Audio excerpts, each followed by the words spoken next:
All right. Up next, we had Goldust versus Jimmy Uso. Pretty much the exact same opening to this match as what we had on Friday, where Goldust and Cody try to apologize. And the only difference is that this time they were smartened up to it because they didn't, they fell for it last week on Friday, and they're not going to fall for it a second time. So they kind of got the jump attack on Goldust and Stardust this time. But it didn't matter because at the end of the day, Goldust did end up picking up the win. Yes, he did. He got the final cut. I Um, love that move. It's so cool looking. yeah, Goldust is a beast, and It's like, Stardust. oh, I'm going to lift you up for a suplex and then change my mind midway through and just hit you with a neck breaker instead. Yeah, absolutely.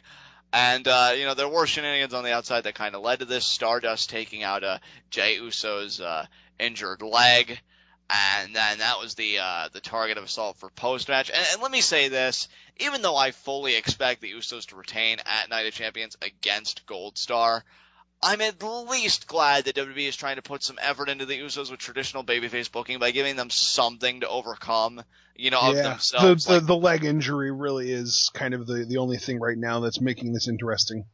exactly, because Well, I mean, for the Usos, obviously Gold Star being heels is awesome. I think WWE, and this is just purely speculative, of course, but I think they realized after the Usos overcame the freaking Wyatt family, who we've touted as just like monsters in this and that, in a 2 out of 3 falls bout, they're thinking, well, Gold Star, while they're an impressive team, they're not as physically imposing. They don't have those kinds of attributes. So how do we level it? How do we make it the same threat level?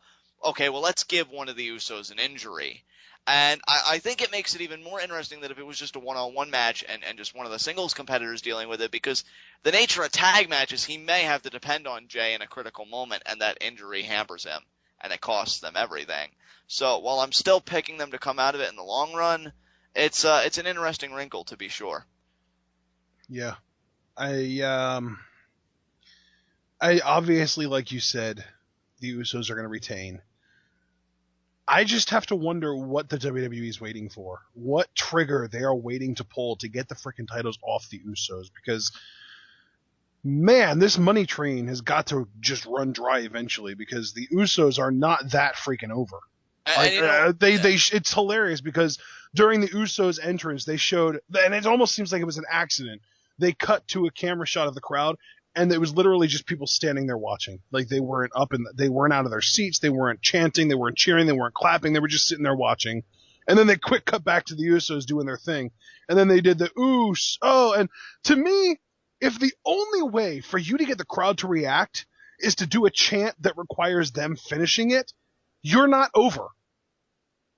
yeah, it's an interesting position to see the Usos because they were such great chasers, and I felt like the crowd was legitimately hot for them when they were chasing the belts. But they've been so dominant during this run. It's like you've said, Ashton. The death knell for any babyface is when it's pretty much made clear to the audience that the babyface does not need them anymore to win matches or to overcome. And the Usos are there. For me, and let me just openly say it now, otherwise it's going to slip my mind, I was wrong. I had been saying for the longest time, oh, the Ascension are going to beat the Usos at Night of Champions, everything coincides, this and that.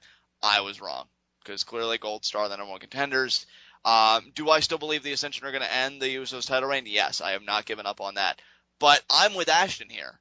What is WWE waiting for? What event is this going to take place? Is it going to be after Night of Champions? They overcome Gold Star, but Jay still has that injury, and maybe the Authority makes an announcement of some kind. I don't know. I'm just wondering how they're going to work losing those titles, and more importantly, who are they going to lose the titles to? And you know what? Thinking about those questions, maybe it does give some credibility that they'll do it now at Night of Champions against Heel Gold Star. I don't know. We'll have to wait and see, I guess. Indeed. All right. Well, up next we had that backstage segment that you were alluding to earlier between Big Show and Mark Henry, where they were saying about how Rusev does need to be stopped, but they need to focus on their tag team. And Henry says that he's got to get Rusev first. Show wants to be in Henry's corner, and Henry says that he's got to do it by himself. And then Show gives Henry a pep talk before walking off. So at this point, I'm thinking, oh, are we getting this next? But Q Dean Ambrose, nope. Because now we have the 6-man tag main event between Cena, Reigns, and Jericho, and Rollins, Kane, and Orton. Yeah, this would have been my only nitpick, and I only said it because it's so trivial, and it would really just come off as me whining, and I understand that. But the beginning bookings of this main event I thought were brilliant because it was really Jericho and Reigns focusing on tagging each other, and the heels, of course, playing the classic isolation game. And so I had said to Ashton, I feel like it would be great. We're in the pivotal moment of the match where the babyfaces need that ultimate hot tag. If Jericho snubs Cena and he went for Reigns, and Cena just kind of stands there, this look on his face like, why this and that, and then Reigns does all the heavy lifting, but then in the post match Cena makes his impression, which may have even included, although I may have found that a bit excessive, AAing either Jericho or Reigns as well, just to really drive the point home that he's ready and nothing's going to get in his way. It started out that way because Cena was even saying like, I was right there, why didn't you tag, like he would call out in the apron at some points, but Cena does get the hot tag in this match, Ashton. Of course. Yeah, and he runs roughshod. It was an entertaining match. It was fine. I liked the story they were potentially telling. That was actually the biggest investment for me, was the story of, is Cena getting snubbed here? Are Jericho and Roman Reigns? They know what's at stake. They want to make an impression, so they want to freeze Cena out.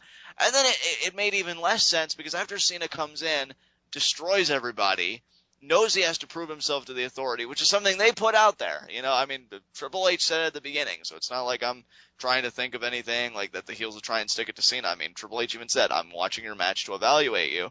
He tags in Roman Reigns again. Why wouldn't you want to get the winning pin for your team? That kind of because he felt as though he had proven his point. Yeah, I suppose. But then Roman Reigns hits the spear to Kane. They win. Post-match, Cena, confronts Triple H, says, you tell Brock Lesnar, I'm ready for Night of Champions. And then Seth tries to jump him, but then, I guess to continue that train of alleged burials from last week, Cena AA's Rollins on the announce table while just looking at Triple H the entire time, which again, a moment where I just couldn't help but chuckle. It's like, oh, Seth, you tried. So that was that. And then again, second week in a row where we have some kind of Cena fan interaction because he takes a sign from the crowd that says, you can't see me. And then Cena holds the sign up, but he doesn't even hold it up on that side. He holds it up on a side that reads, tag me in, or something like that. So It wasn't even like a pro-Cena sentiment. So way to go there, John. Way to go. Way to fail. Anything you want to say about this main event, dude? He failed hard. There you go. Anything about the main event, though? Not really, no. All right. So I guess we can move on to our next segment, high spots and low shots. And let's see. You know what? I'm going to say my low shot is Heath Slater. Ha! Yeah. He got assaulted by a bunny. And lost. I think you being able to ride the wave, and yeah, Titus O'Neil did lose a match, so I guess it's a reflection on Heath Slater since they are tag team Slater-Gator. But I think Heath Slater riding the wave of bragging rights about beating Seth Rollins and Dolph Ziggler is pretty much worn out after you get assaulted by the Trix Rabbit. So, yeah, Heath Slater's my low shot. All right. I think I'm going to make my low shot Seth Rollins just because he's kind of at the back of the train and he kind of didn't really do anything in the match. And then he kind of got owned at the end of the night. So to kind of piggyback on us having a unanimous Wyatt family, namely Bray Wyatt, low shot last week, I'm going to have Rollins as my low shot this week. There you go. I think it's an excellent choice. I think you made some great points. And again, especially that ending. Cena just AAing Rollins on the announce table, not even breaking eye contact with Triple H. And, pretty rough night for Mr. Money in the Bank. And somewhere, Dean Ambrose is looming. So, we do have that to contend with. As far as my high spot, this is where it gets a bit more interesting. You know what? No, I don't want to say that. I think my high spot is going to be, you know what? I'll say it. Yeah, my high spot's John Cena again. I mean, he dominated. He proved his point, got the hot tag, and even when somebody tried to assault him post-match, I ate him on the announce table.